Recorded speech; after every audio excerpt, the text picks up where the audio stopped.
Nu, rekā tas seans notiek. Austiņas, un tur skan mūzika. Sensoriņu uz ausīm. Uz ausīm uz labās ir 2, uz kreisās ir 1. Un tad ir uz galvas 1, un tur ir kaut kur otrs.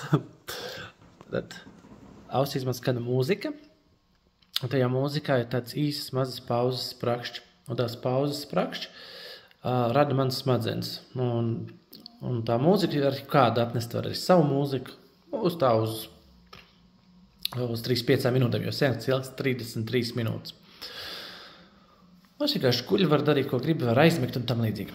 Un tad, es pasādīšu vairāk, bet kāpēc es par šo sāku gribēju parādīt? Uz ekrāna mēs redzam tā. Uz ekrāna mēs redzam šitādu tēmu grafiku.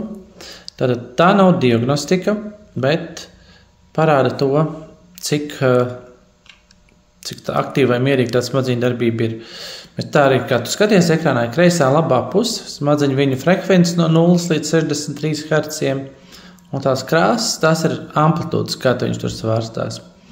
Un, tagad man smadzeņu darbība ir vairāk mazāk mierīga, jo redz tās krāsiņas viss samērā tuvu nemierīgs, tu parādīt kāds nemierīgi. Šitāda ir nemierīga. Un taču cilvēkiem tādu visu laiku ir.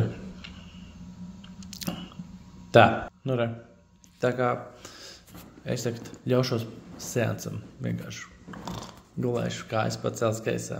Tā kā, čau, tiekamies. Tā.